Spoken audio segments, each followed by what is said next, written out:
안녕하십니까. 자, 오늘 이제 막판 특강 진행을 하고요. 자료는 다 받으셨죠? 자료가 30개의 주제입니다. 30개의 주제고, 이제 다지선다인데, 우리 시험 문제에서는 뭐 다 맞는 걸 고르라 뭐 이런 문제는 없으니까, 다만 이제 여기 이 주제에 맞춰서 이런 문장들은 좀 알고 가시면 되고, 특히 최근에 출제 경향이 어떠냐면, 전체 문제의 주제가 있으면 그 주제에서 확실한 오답을 찾는 유형이나 확실한 정답을 찾는 유형들이 많아요. 그러니까 여러분들이 뭐 오지선다를 봤을 때 하나하나를 내가 막 이겨내서 문제를 푼다고 생각하지 마시고, 내가 정확하게 오늘 배우는 이 30개의 주제의 지문을 보시고 요 지문 내에서 정답이 나오면 잘 찾으시면 되고, 참고로 경제학이나 재정학이나 공통점은 업데이트가 없어요. 뭐 판례가 있는 것도 있고 아니고 아무것도 없기 때문에 나오는 지문을 똑같이 재탕하는 경우가 굉장히 많습니다. 그래서 그거를 여러분들이 잘 해두시면 되고, 그 다음에 이 자료를 보시면 아시겠지만 우리 그 4페이지 토픽 2를 보시면 계산 문제도 나올 수 있는 부분들은 다 드렸어요. 그래서 최소한의 계산 문제, 최소한의 것까지 할 수 있도록 이렇게 구성을 했습니다. 본래 답지를 안 드릴까 하다가 답지를 다 드렸어요. 그래 뒤에 해설지까지 다 붙였으니까, 자, 여러분들이 보시고 요거로 단권한 하셔서 시험 문제 보시면 특히 요것만 달달달 외우고 가도 6, 70점 맞지 않을까. 욕심인가요? 네. 그렇게 알 수 있지 않을까 생각이 됩니다. 자, 먼저 첫 번째 주제고요. 이제 파레토 효율성에 대한 이야기를 좀 정리를 해보면 그래요. 먼저 여기서 시험 문제의 구조가 우리가 소비에서의 파레토 효율성, 그 다음에 생산에서의 파레토 효율성, 그 다음에 종합적인 파레토 효율성, 이렇게 출제가 되겠죠. 그죠? 그래서 소비는 우리가 당연히 뭘로 준다? 우리는 공부할 때 이걸 약자로 공부했잖아요. 근데 시험 문제는 이걸 한글로 주죠. 그래서 얘는 뭐가 일치할 때? 한계, 대체율이 일치할 때, 생산은 한계, 기술 대체율이 일치할 때, 종합적은 한계, 변화율이 일치할 때, 이렇게 됩니다. 그래서 한계 변화율이라고 쓰기도 하고 한계 변환율이라고 쓰기도 해요. 그래서 가장 많이 나오는 오답은 소비는 MRS XYA와 MRS XYB잖아요. 생산은 MRTS인데 요 둘을 바꿔서 쓰는 걸 가장 많이 내죠. 그래서 소비와 종합적, 생산과 소비를 바꿨을 때 요 둘을 바꿔서 쓰는 걸 제일 많이 낸다. 이렇게 생각을 해두시면 됩니다. 자, 그 다음에 두 번째로 나올 수 있는 게 뭐였냐면 요거에서 우리가 MRS XY하고 MRT XY가 같을 때 종합적 파레토 효율성을 이루잖아요. 그런데 만약에 이게 같지 않다 라는 걸 물어볼 수 있어요. 그러면 같지 않으면 얘가 얘가 크다고 그러면 얘는 뭐가 되겠어요? MU Y분의 MU X가 되겠죠. 그죠? 그 다음에 얘는 MC Y분의 MC X가 될 거라고.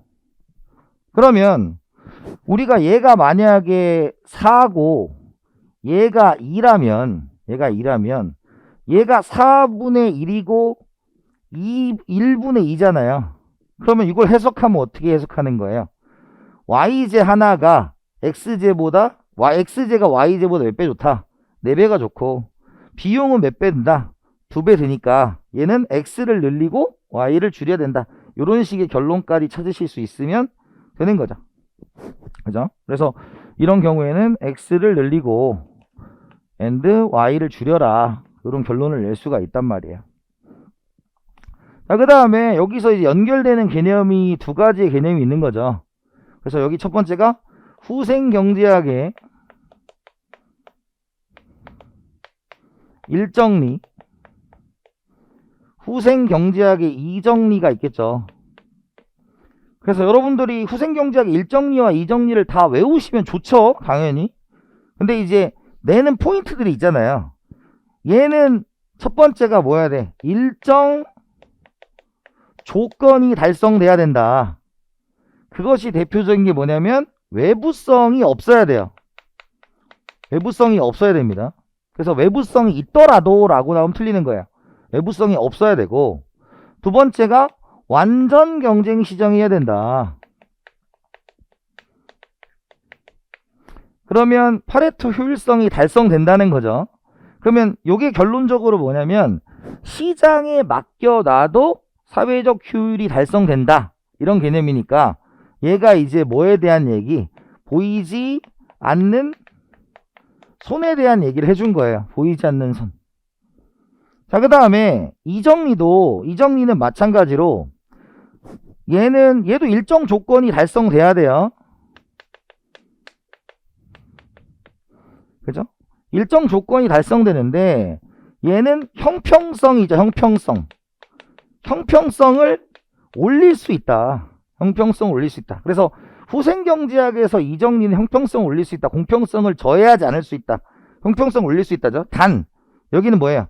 가격 체계에 변화를 주지 않는 중립서의 형태여야 된다라는 겁니다. 그래서 여기서 출제했던 건 뭐냐면 효율성을 저해하면서 공평성을 높인다라는 말은 틀리는 거예요. 저해하지 않으면서입니다. 저해하지 않으면서 공평성, 형평성을 올릴 수 있다라는 구조로 내는 거고, 사실 여기서는 이렇게 해서 한 문제가 나올 가능성이 높은 거죠. 그래서 자, 그러면 이제 이렇게 배웠으니까 자, 시작하세요. 시간 드릴게요.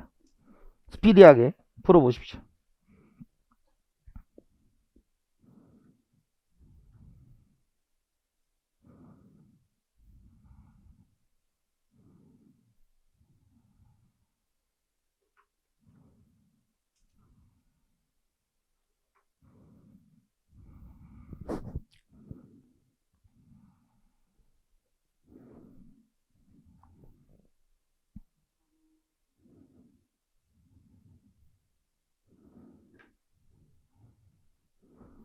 딱 한 분 다 풀 때까지만 시간 드릴게요. 네.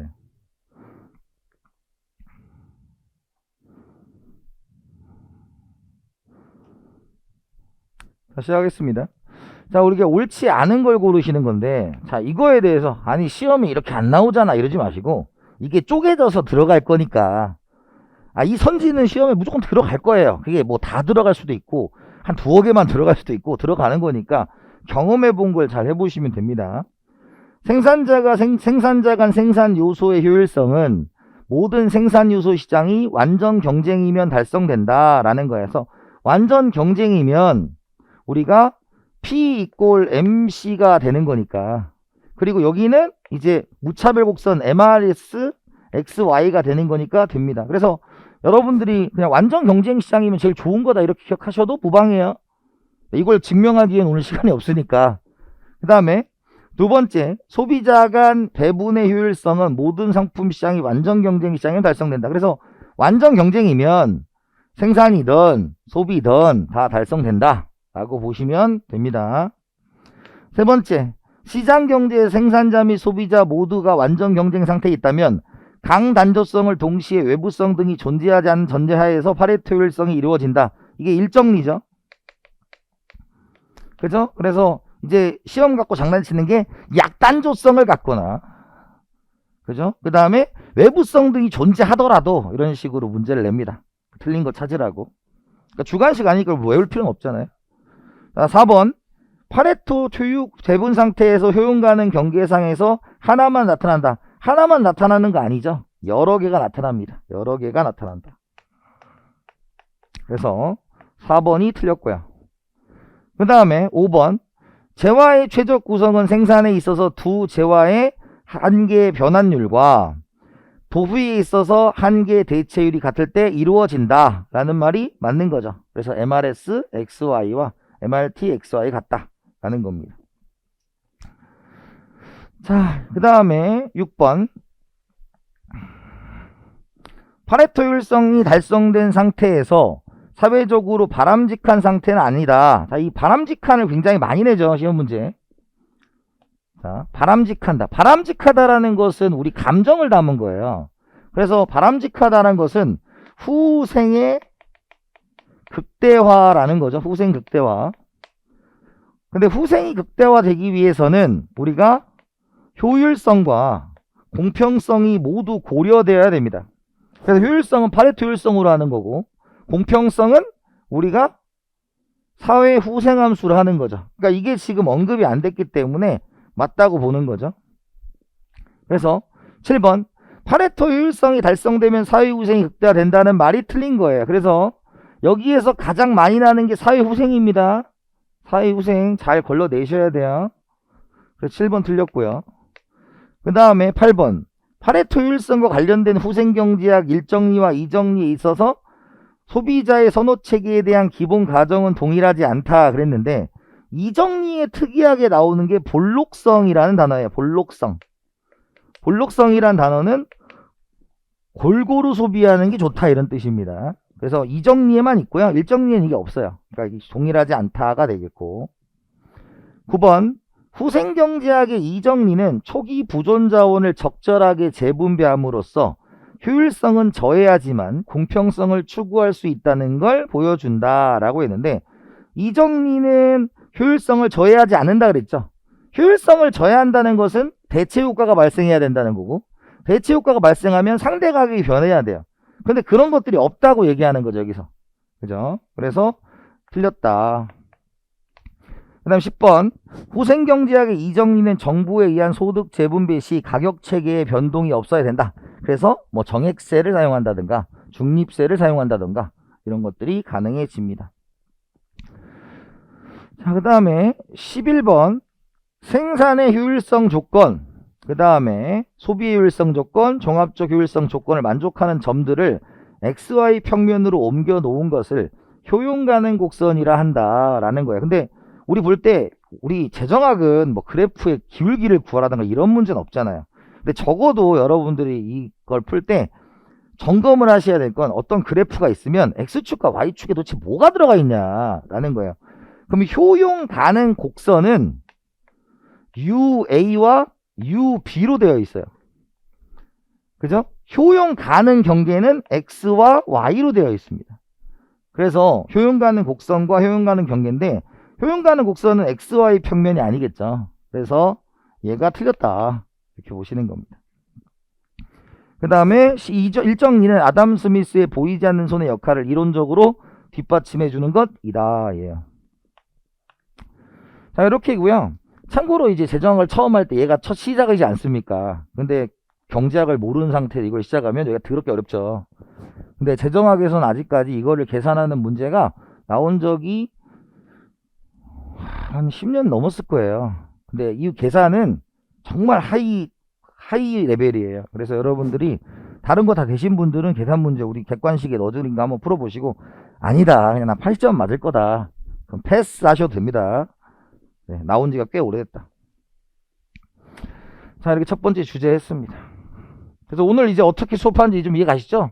이렇게 싹 정리를 해드릴 테니까 점검을 싹 해 보십시오. 자, 이제 두 번째, 이제 사회 후생함수입니다. 자, 우리가 이제 사회 후생함수가 있죠. 그러면 사회 후생함수에는 첫 번째 뭐가 있습니까? 공리주의. 그 다음에 두 번째가 우리가 롤스가 있죠. 롤스. 그 다음에 세 번째가 평등주의가 있습니다. 자, 평등주의에서 출제가 되는 거는 가장 우리 맨날 나오는 거 있잖아요. 뭐예요? 누구한테 가중치를 줘야 된다? 빈자에게 가중치를 줘야 된다. 요게 이제 가장 많이 나온 선지죠. 빈자에게 가중치를 준다.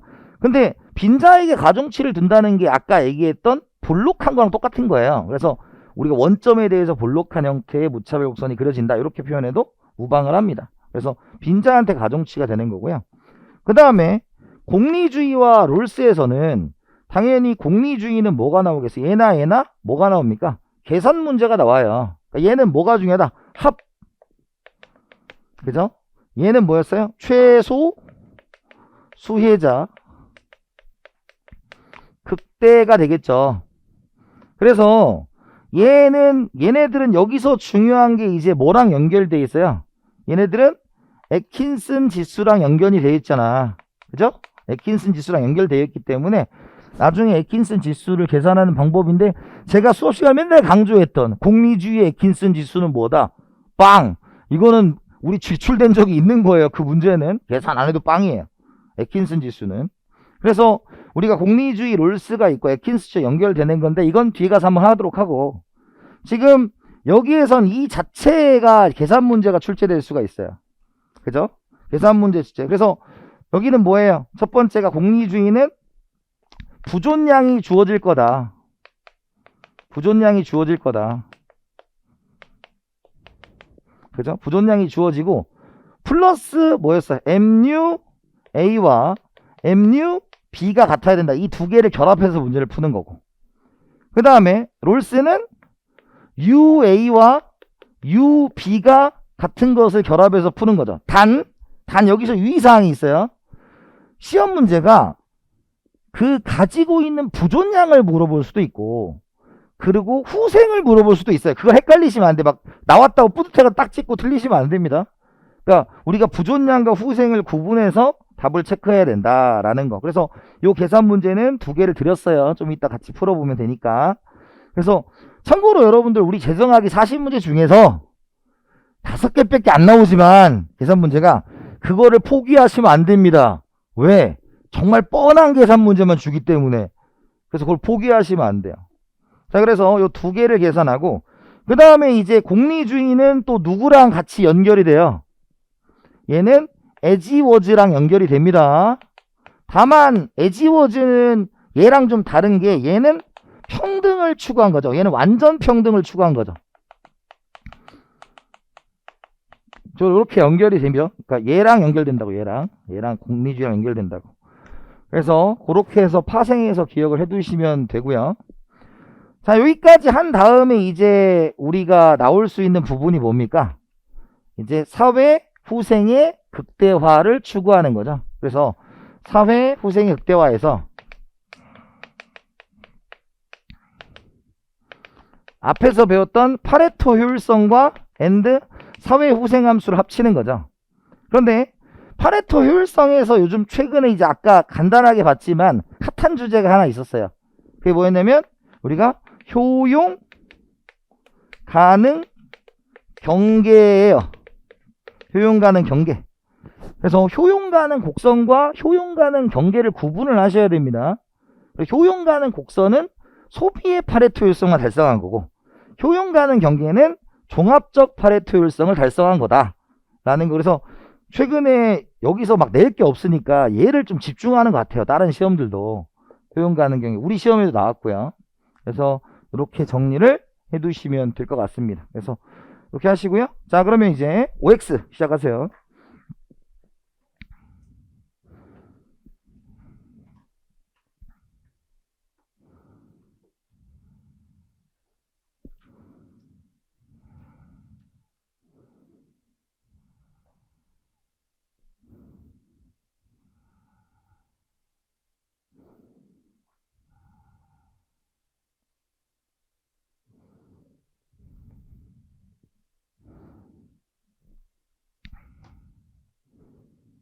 자, 봅시다. 1번.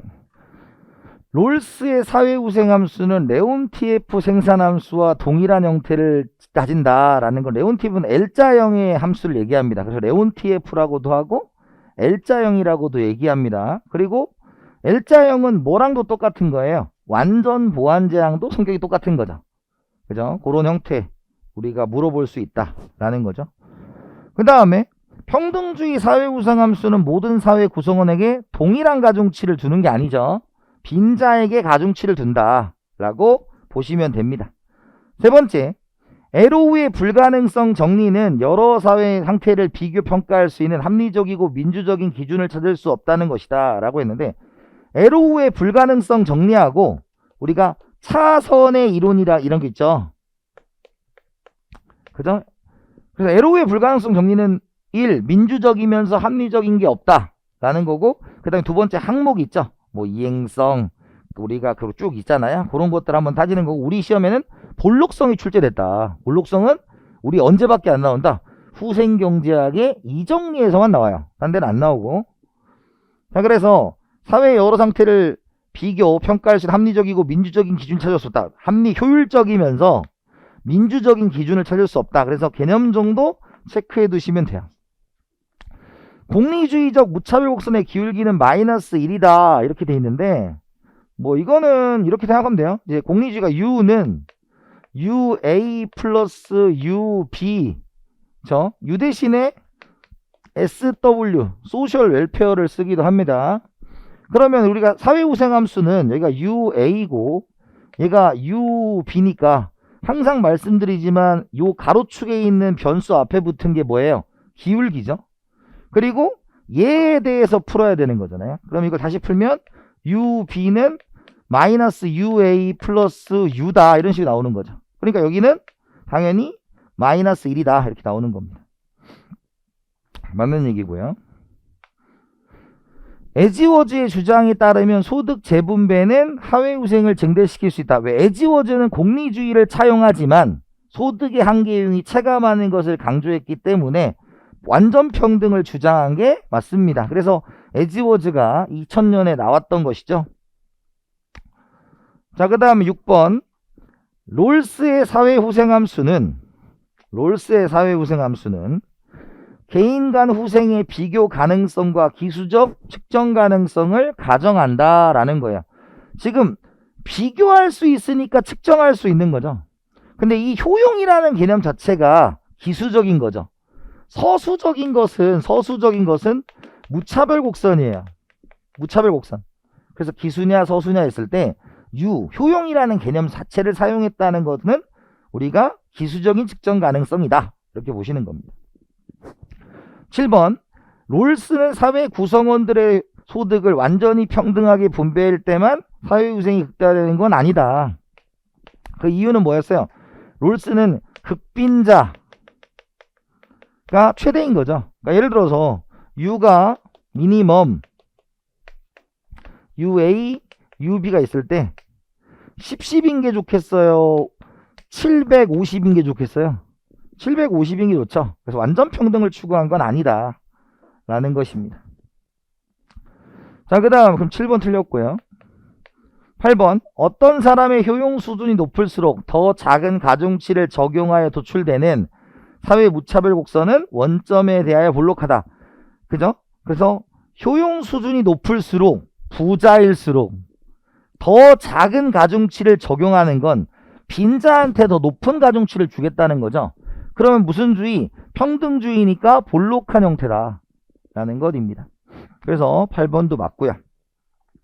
9번 차선의 이론은 하나 이상의 효용성 조건이 일일이 달성되지 않은 상태에서 만족되는 효율성 조건의 수가 많아진다고 해서 사회적 후생이 더 커진다는 보장이 없다라는 거. 그래서 차선 이론은 누구랑 관련이 있어요? 램지랑 관련이 있죠. 램지 규칙, 역탄력성 원칙을 쓸 때 얘를 쓰는 거죠. 깊은 한숨 뭡니까? 깊은 한숨. 또 올리셔야 돼요. 더 올리셔야 돼요. 자, 그 다음에 10번 LO의 불가능성 정리는 이행성, 비독재성, 볼록성 안 들어간다 그랬죠. 그죠? 그래서 우리가 틀렸고요.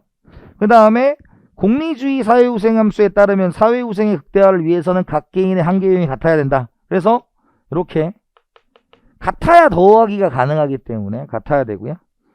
그 다음에 사회후생을 극대화시키는 배분은 파레토 효율을 달성한다 라는 겁니다. 그래서 여러분 말장난에 속으면 안 돼요. 파레토 효율이면 사회후생이 극대화된다. 맞아 틀려? 틀렸죠? 이건 틀리지. 사회후생을 극대화하면 파레토 효율을 달성한다. 이건 맞아 틀려요. 맞죠? 이건 두 가지 조건이 다 결합된 거니까. 그래서 이런 말장난들이 가끔 있습니다. 그리고 재정학 시험 보러 가시면 문제가 막 되게 정교하지 않아요. 그래서 여러분들 기출문제 보면 요즘도 막 질문 들어오는 게 이때는 맞고 이때는 틀렸다 이런 식의 질문들이 꽤 있거든요. 그거는 그때그때 출제자의 의도예요. 그런 게 있으면 좀 자기가 의심됐다. 항상 말씀드리지만 나만 맞는 건 정답이 아니다. 다 다른 사람 틀렸을 거야 이러지 마시고 다른 거 찾으세요. 다른 거. 좀 애매한 거 있으면. 자, 그러면 거기 계산 문제 2개 있죠? 시작해 보세요.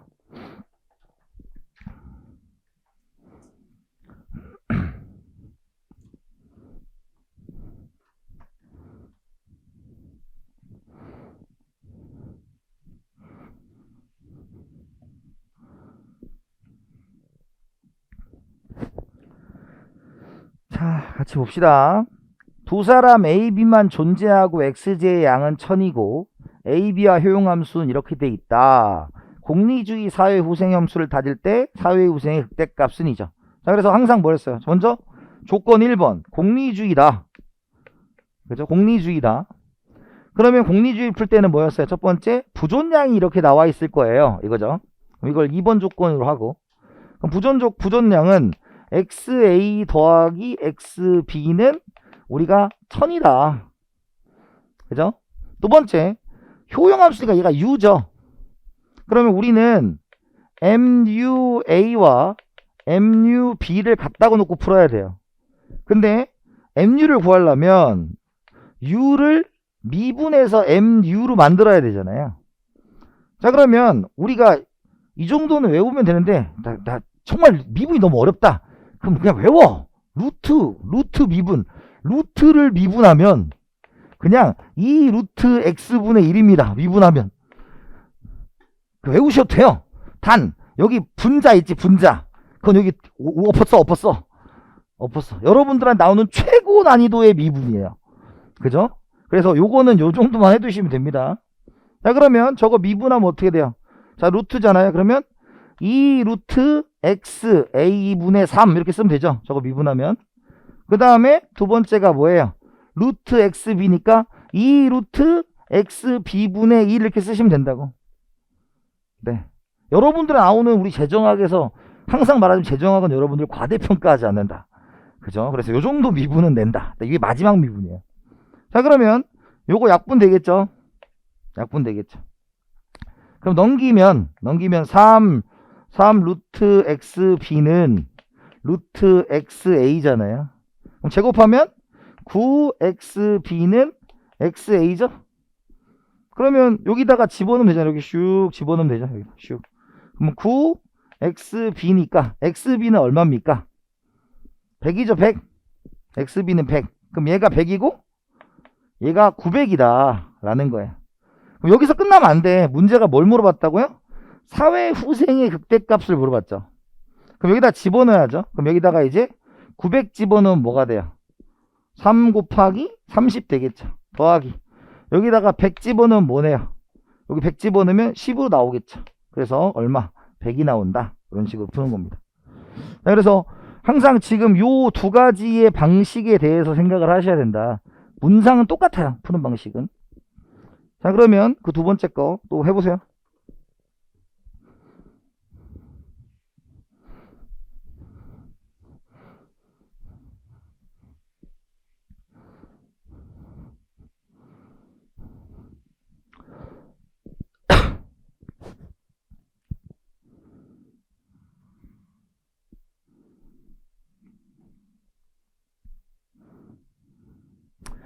자, 볼게요. 먼저 여기는 지금 포인트가 뭐냐면 롤스의 후생함수이고, 그죠?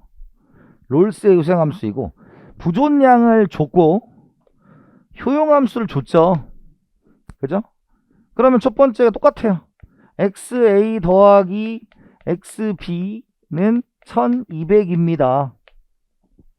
두 번째 롤스는 우리가 공리주의는 MU가 같은 거고 롤스는 U가 같은 거예요. 그냥 그러면 UA와 UB가 같은 거죠. 그러면 얘는 루트 3XA 루트 XB죠. 또 신나서 미분하지 마시고, 이건 미분하는 거 아니니까. 그럼 양변을 제곱하면 뭐예요? 3XA는 XB죠. 여기다 집어넣으면 되잖아요. 이렇게 집어넣으면 되잖아요. 그러면 3XA는 XA는 얼마가 되겠어요? 4XA니까 300이 되겠죠. 그래서 한 번에 XA는 300이고 XB는 900이 된다 라는 것이죠. 그렇죠? 그러면 여기도 문제가 뭐였어요? 사회후생의 값이죠. 사회후생의 값. 근데 사회후생은 어떻게 한다? 네 번째 U는 미니멈 UA UB 이렇게 하는 거죠. 그럼 여기다가 300 집어넣으면 얼마 나와요? 여기 300 집어넣으면 900이니까 얘 30이죠. 얘도 30이죠. 그냥 30이 나오겠죠. 더하는 거 아니에요. 그냥 작은 수가 나오면 돼요. 하나만. 그래서 요 두 개 풀 수 있으면 되고, 분명히 말하지만 이거 외에는 없어요. 문제가 딱 요 형태예요. 그래서 우리가 공리주의랑 롤스랑 두 개 계산하는 문제 이 정도 해두시면 됩니다. 지금 상태에서 가장 바람직한 건 뭐냐면 이 문제가 지금 지겨워야 돼요. 그러면 내가 공부가 좀 됐다 이런 거고, 새롭다, 파이팅. 재정학은 시험 볼 때까지 포기하는 과목이 아닙니다.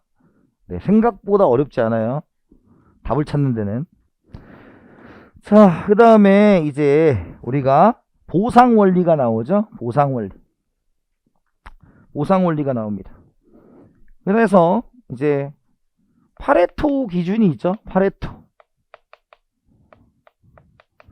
파레토 기준은 한 명도 감소하는 사람 없이 둘 다 커지는 거죠.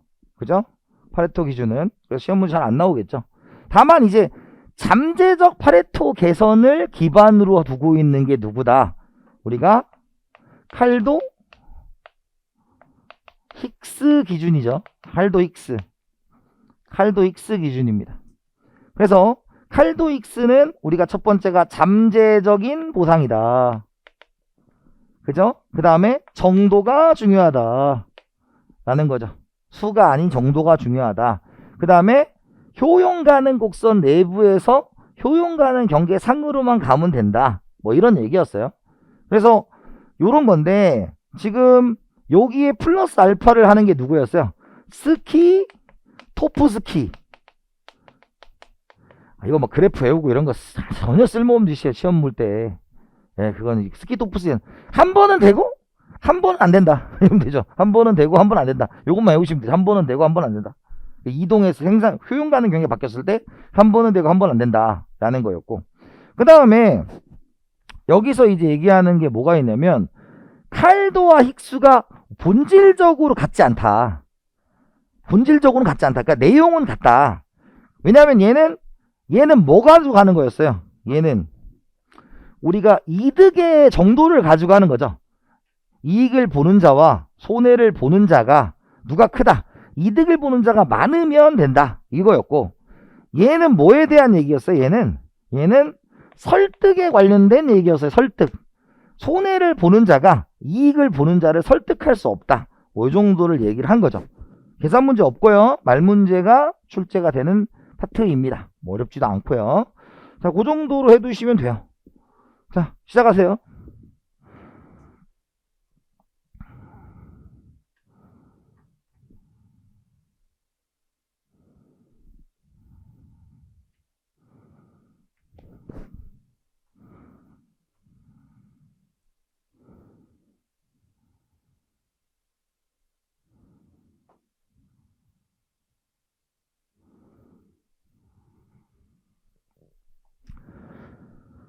자, 봅시다. 옳은 것은입니다. 근데 문제가 항상 뭘로 나온다? 칼도 힉스 기준으로 나와요. 칼도 힉스 기준 보시면 됩니다. 자, 1번. 누군가의 희생 없이는 어떤 사람의 후생 등다가 불가능하다. 이건 뭐예요? 파레토 기준이죠. 틀렸다. 두 번째, 최적의 자원 배분을 실현하게 되어 더 이상 파레토 개선이 불가능하다라고 했는데, 이게 14년 기출로 파레토 기준에 대한 설명으로 나왔어요. 그래서 이것도 틀린 걸로 봅니다. 네, 14년 기준으로. 그 다음에 세 번째, 칼도 힉스의 보상 기준은 실제적 보상이 이루어질 것을 고려하는 게 아니라 잠재적 보상이 되겠죠. 잠재적 보상. 칼도 힉스의 보상 기준이 적용된다는 점은 잠재적 파레토 개선이 이루어진다. 동그라미가 잠재적이죠. 맞는 얘기입니다. 4번 맞고요. 5번, 경제 상태에 따라 손해를 입게 되는 사람의 수와 이득을 보는 사람의 수보다 적을 때 수가 아니라 정도여야 돼요. 정도. 수가 아니라 정도여야 된다 라는 것입니다. 6번, 어떤 정책이 사회 후생을 극대화시키기 위해서 정책 시행으로 공평성이 개선돼야 된다. 자, 이 공평성, 재정학 문제를 풀 때 공평성이라는 답이 선지가 있으면 일단 의심을 해야 돼. 우리 공평성을 언급하는 건 어디냐면 아까 얘기했던 사회 후생함수, 그리고 후생경제학의 이정리, 그 다음에 최적소득세, 그 다음에 사회 후생, 우리 사회 소득분배 지표 있죠. 뭐 애킨슨 지수, 지니 계산. 그 외에는 얘가 나오면 다 틀려. 다 틀리는 거. 그러니까 공평성이라는 단어가 나오면 의심을 해봐야 돼요. 의심을 해야 돼요. 그러니까 아니죠. 당연히 우리 지금 뭐에 대해서만 얘기하고 있으니까, 효율성에 대해서만 얘기하고 있으니까 틀렸다. 7번 보상의 원칙에 의하면 직접적인 개인 간 효용 비교를 하지 않고도 사회적 변화의 개선 여부를 평가할 수 있다. 이게 뭐예요? 잠재적이란 뜻이야. 굳이 안 해도 이럴 것 같아. 이런 거죠. 그래서 7번 맞고요. 8번 스키토프스키 기준은 칼도익스 기준의 보순을 보완하기 위한 기준이죠. 한 번은 되고 한 번 안 될 때. 힉스의 기준은 상태 변경으로 손해를 보는 사람이 이득을 보는 사람을 매수하는 데 실패하는 경우에 해당한다. 그래서 매수라는 게 뭐예요? 설득이죠. 설득을 실패하는 경우다. 맞습니다. 10번 그러니까 매수라는 단어가 좀 되게 뭔가 이렇게 부패 이런 거 아니에요. 10번 파레토 기준은 칼도익스 보상 기준을 충족한다 라고 했는데, 파레토 기준이 칼도익스 보상인데 이거를 저는 이제 X로 놨어요. 자, 이유가 뭐냐, 이것도 언제는 맞았다 언제는 틀렸다 그래. 근데 파레토 기준으로 효용 가는 경계로 갔으면 맞는 거예요.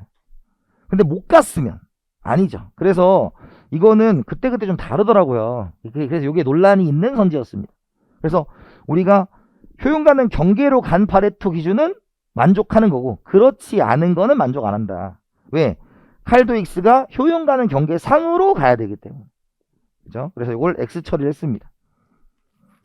자, 이렇게 해서 됐고요. 그 다음에 6번째 이제 역선택과 도덕적 해이죠. 그래서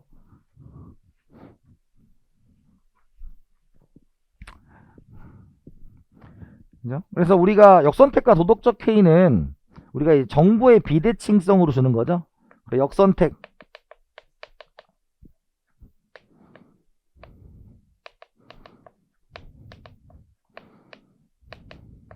그래서 역선택과 도덕적 해이를 문제를 낼 때는 항상 구분하는 걸 출제를 합니다.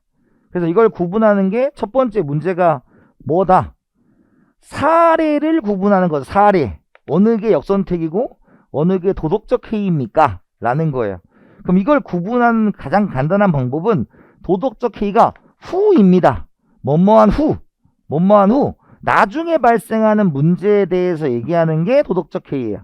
그러니까 우리가 뭐 보험을 가입한 후에 뭐 내가 열심히 나의 몸을 관리하지 않았다든지 뭐 이런 것들입니다. 그래서 후냐 전이냐 이렇게 따지시는 거, 구분하는 거, 요걸 잘 구분해 주셔야 되고요. 그 다음에 대책에서는 제가 맨날 강조하는 거 있잖아요. 역선택의 대책에서는 뭐가 나온다? 항상 강제가입, 의무가입이 나온다.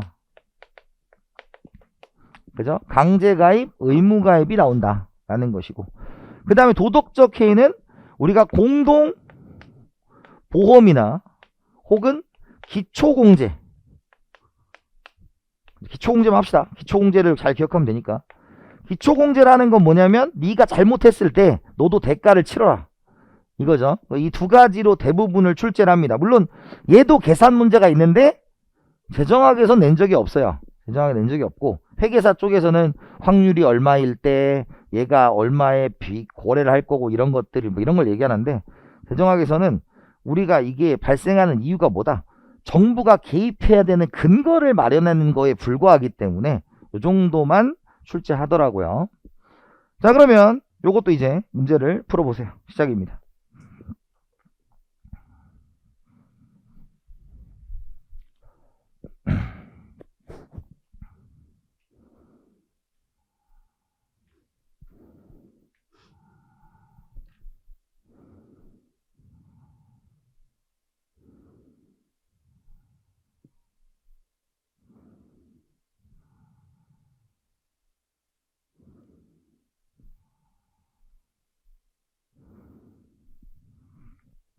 볼게요. 옳은 것입니다.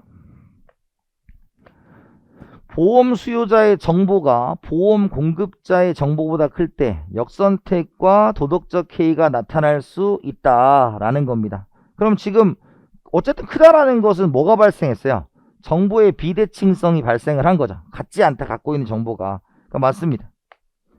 두 번째, 정보를 가진 쪽에서 정보가 없는 쪽을 위하여 완전한 정보를 제공하는 경우. 자, 완전한 정보를 제공했다라는 것은 정보의 비대칭성이 사라졌다는 뜻이에요. 그럼 당연히 이런 역선택에 문제가 발생하지 않을 겁니다. 세 번째, 보험에 가입한 사람이 부주의하게 행동하여 사고 발생률이 증가하는 경우에 도덕적 해이다. 동그라미가 가입한 사람이 가입 후란 단어를 이렇게 찾아낼 수 있잖아. 그러면 도덕적 해이가 발생한다 이런 거죠. 네 번째, 보험 청구액의 일정한 비율로 보험 가입자로 하여금 지불하도록 하면 이걸 뭐라고 해요? 기초공제라고 했죠. 기초공제는 역선택의 문제가 해결된다. 도덕적 해이겠죠. 그래서 틀렸고요. 5번, 역선택 문제를 해결하는 방법으로 모든 국민이 강제로 가입해야 되는 건강보험에 들게 하는 것이다. 강제 가입이니까 맞는 거죠. 자, 그 다음에 효율성 임금은 노동시장에서 도덕적 해이와 역선택 문제를 모두 줄일 수 있다. 효율성 임금은 임금을 높게 주는 겁니다. 그러면 역선택, 도덕적 해이는 뭐야? 이 월급 딴 데 가서 못 받아. 그러니까 열심히 일해. 이런 거죠. 우리나라 생각하지 말고 미국으로 생각하셔야 돼요. 거기는 노동의 유연성이 있으니까. 그 다음에 역선택은 뭐예요? 월급이 높으면 똑똑한 인재들이 오겠죠. 그래서 맞는 겁니다. 7번, 보험회사가 보험자 가입자들의 위험 정도를 구분할 수 없을 때 평균 위험도에 따라 보험료를 책정할 수 있었으나 이 경우에는 그 균형이 불안정하다. 그러니까 완벽하게 균형이 나올 수가 없는 것이죠. 평균 값이니까. 민간의료보험의 경우 건강관리를 등한시하는 사람의 가입이 증가하는 것은 의료보험의 도덕적 해이다. 도덕적 해이면 후가 돼야죠. 근데 그냥 얘는 그런 사람이잖아. 나쁜 상품이죠. 그러니까 역선택이 돼야 됩니다. 틀렸고요. 자, 그 다음에 9번, 정보의 비대칭성 문제에서 감추어진 행동으로 인하여 발생하는 것이 도덕적인 행위다. 역선택이 뭐예요? 감추어진 속성이고요. 얘가 감춰진 행동이겠죠. 그죠? 그러니까 도덕적 해이가 지금 어때요? 발생하는 것이 도덕적 해이다. 맞는 거죠. 역선택의 해결 방안으로는 감시체계 강화, 인센티브, 이건 뭐다? 대표적인 도덕적 해이의 문제다. 그래서 지금 3번, 4번, 그러니까 3번, 4번 틀리시면 안 돼요. 이런 건 절대 틀리시면 안 되는 거고, 이제 여기서부터 이제 시작되는 5번이 시작됐죠.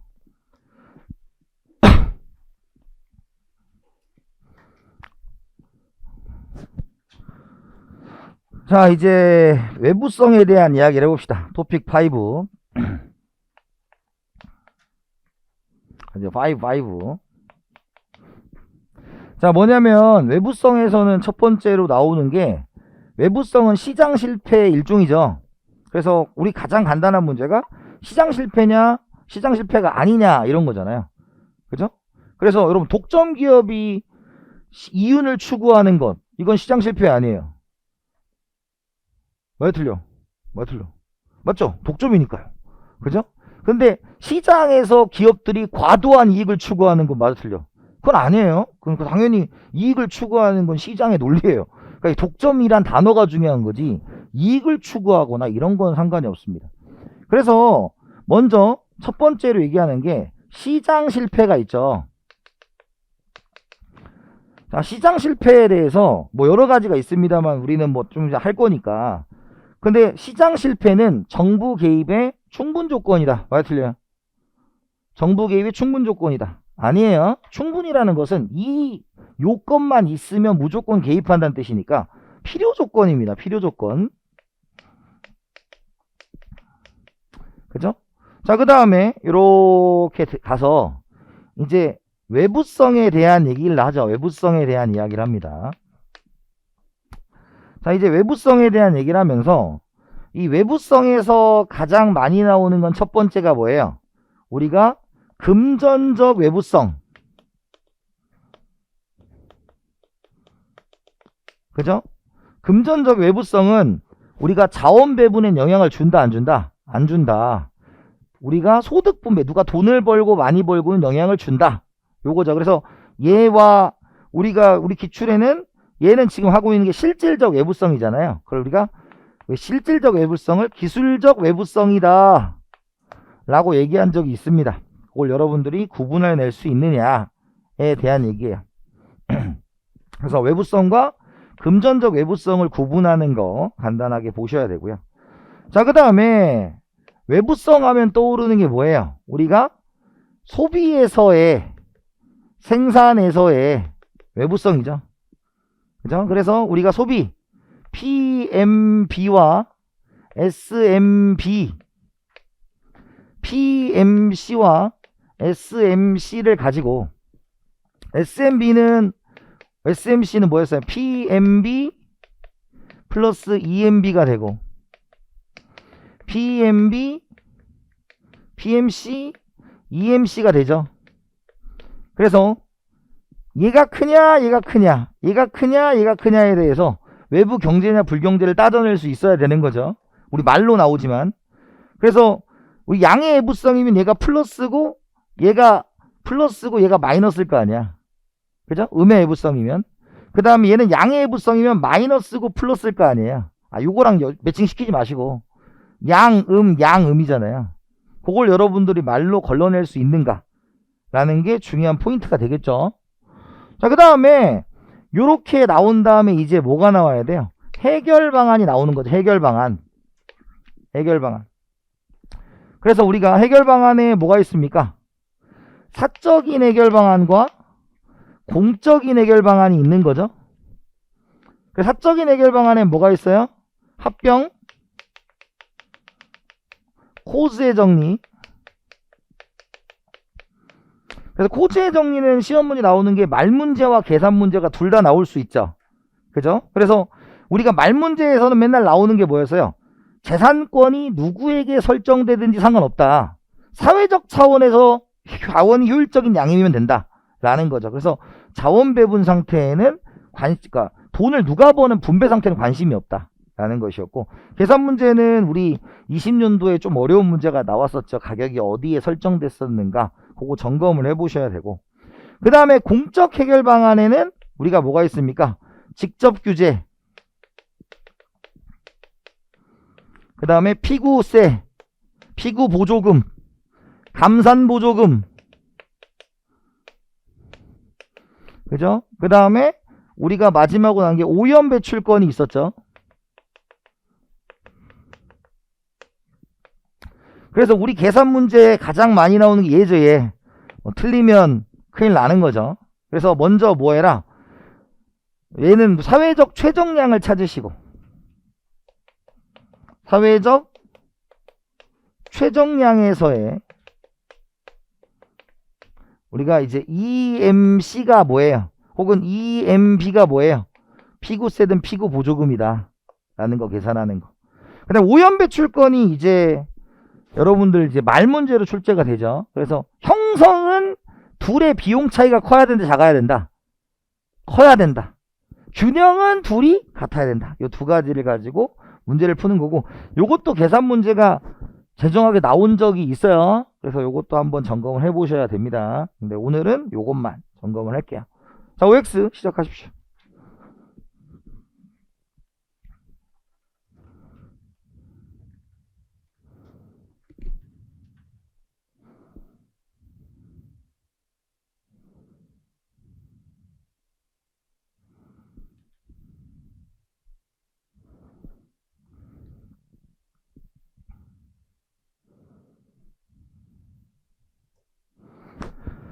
자, 볼게요.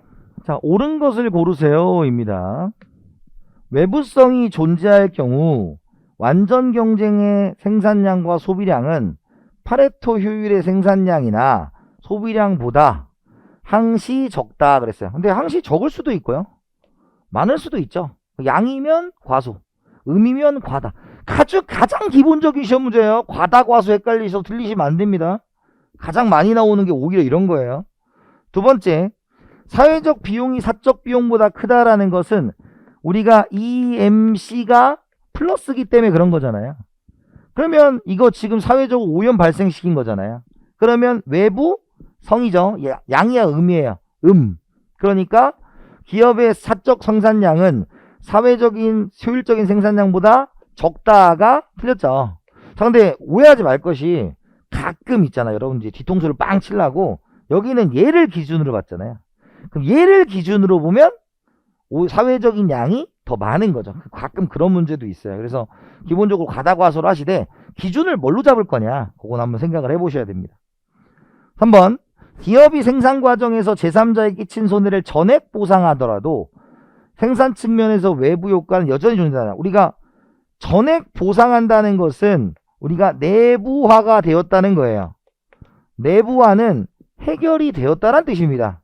그래서 요거는 여전히 존재하지 않아요. 틀렸어요. 그 다음에 금전적 외부성이 자원 배분의 비효율성을 유발시킬 수 있다. 금전적 외부성은 유발시킬 수가 없겠죠. 금전적 똑같은 말 뭐예요? 화폐적입니다. 화폐적. 그래서 틀렸고요. 5번, 긍정적인 의미의 외부성이 존재한다는 것은 사회적 편익이 사적 편익보다 크다. 사회적 편익이 크다는 건 EMB가 뭐예요? 플러스란 얘기죠. 그래서 5번은 맞는 얘기가 됩니다. 자, 그 다음 6번. 코즈의 정리는 외부 효과의 조정에 있어 당사자 간 협상보다는 공예세 등 경제적 수단을 적용하는 것이 효율적이다. 동그라미가 세죠, 세. 세는 세금입니다. 그러면 국가가 강제적 수단이에요. 틀렸어요. 그래서 협상에만 해당하는 겁니다. 근데 여러분 오해하지 말 것이 재산을 설정하는 것 자체가 강제성을 가진 건 아니에요. 사유재산의 원리는 시장경제의 기본 논리입니다. 자, 그 다음에 기업에게 세금을 부과하여 사회적 비용과 사적 비용을 일치시키면 효율적이다. 그러면 사회적 비용과 사적 비용을 일치시키면 피구세를 부과한다는 거잖아요. 그러면 이제 효율적이다. 맞게 되는 거죠. 그러니까 효율성이라는 말은 뭐랑 똑같은 말이다? 적정 생산이랑 똑같은 말이에요. 뭐 대단한 말이 아닙니다. 배출권 거래 시장이 형성되기 위해서는 각 공해 발생자들이 허용된 배출량까지 공해를 저감하는 한계 비용의 차이가 커야 되고 균형이 같아야 된다, 이런 뜻이죠. 균형이 같아야 된다. 형성이니까요.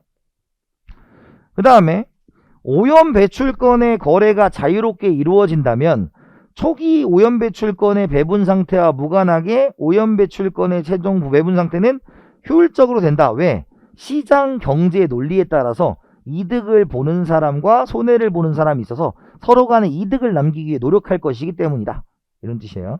10번, 외부 불경제의 경우 이해 당사자 중 가해자와 피해자를 명확하게 구분하지 않더라도 코즈의 정리를 적용할 수 있다가 맞는 말이죠. 그래서 여러분 오해하면 안 되는 게 코즈의 정리에서 피해자한테 재산권이 반드시 설정될 필요 없어요. 피해자가 반드시 돈을 벌어도 상관없어요. 안 벌어도 상관없어요. 왜? 사회적인 양이 중요한 거니까. 사회적인 양이 중요한 거니까. 그래서 이렇게 4개가 됩니다. 자, 그 다음에 계산 문제까지 하고시죠. 시작하세요. 12번까지 있구나. 자, 그 다음에 부정적 외부 효과가 존재할 경우 시장 거래량에서 사회적 한계 비용이 시장 균형 가격보다 낮다 그랬어요. 자, 그럼 생각해봐요. 지금 시장 균형량이 사회적 한계 비용을 사용하는 게 시장 균형량이잖아요. 그러니까 우리가 그래프로 그리면 이렇게 수요가 있으면 이게 이제 PMC고 얘가 SMC일 거 아니야. 그럼 당연히 뭐가 크겠어? 얘가 높겠죠. 그죠? 그래서 틀렸다. 자, 그 다음에 코즈의 정리에서 환경세를 부과하여 당사자의 한쪽에게 책임을 지게 하면 효율적 자원 배분을 이룰 수 있다. 코즈의 정리는 환경세가 아니에요. 그죠? 코즈의 정리는 사적인 해결 방안입니다. 정부가 개입을 하면 의미가 없어요. 자, 도문제 시작하십시오.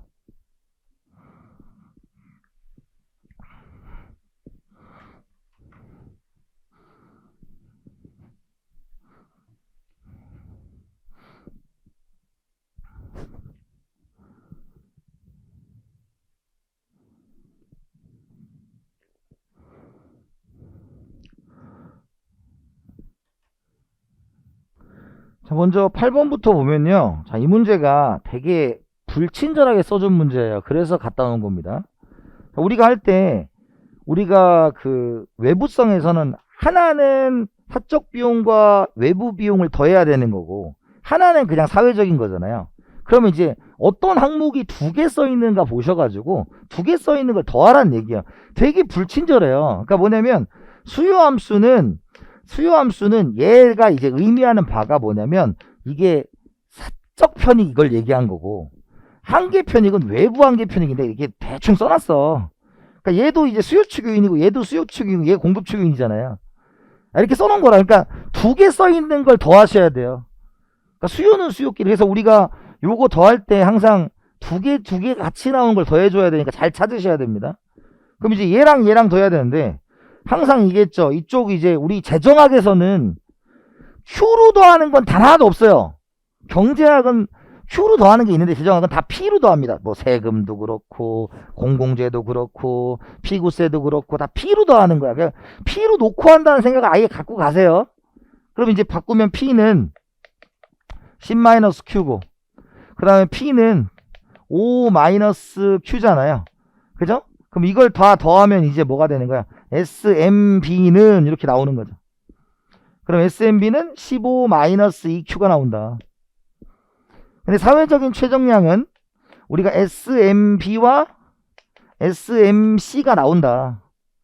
그러면 SMB 여기 있고 SMC는 지금 7.5로 돼 있죠. 그럼 15-2Q는 7.5니까 단위 Q는 2Q는 7.5니까 33.75가 되는 거죠.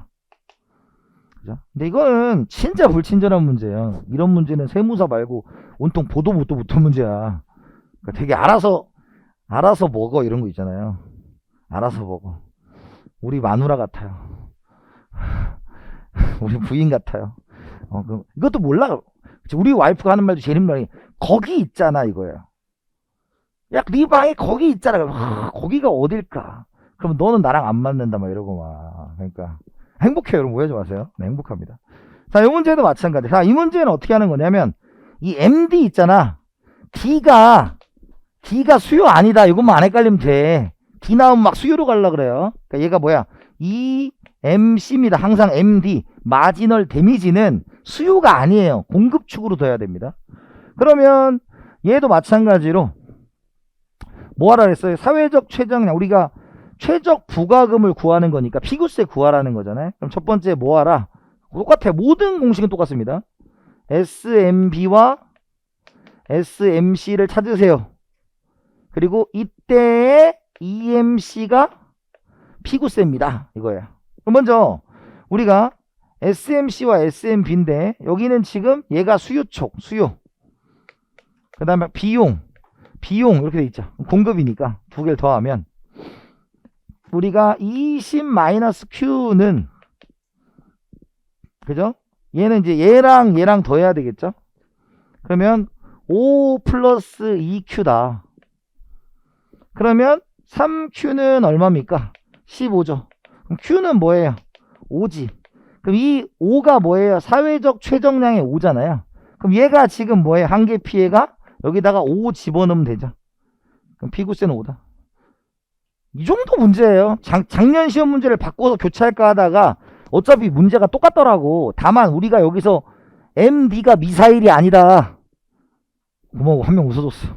그죠? MD가 외부 비용이다라는 걸 인지하셔야 된다고. 수요 쪽으로 가지 마세요. 이것만 안 가면 안 헷갈립니다. 뭐 복잡한 걸 내지도 않으니까. 아시겠죠? 자, 그래서 지금 1번부터 5번까지 했고 1시간별로 이렇게 5개씩 주제를 할 거예요. 30개의 주제입니다. 그래서 여러분들이 시험에 나올 만한 것들 다 해드렸고 특히 외부성 토픽 5는 정말 잘해 두셔야 된다. 아시겠죠? 쉬었다 하겠습니다.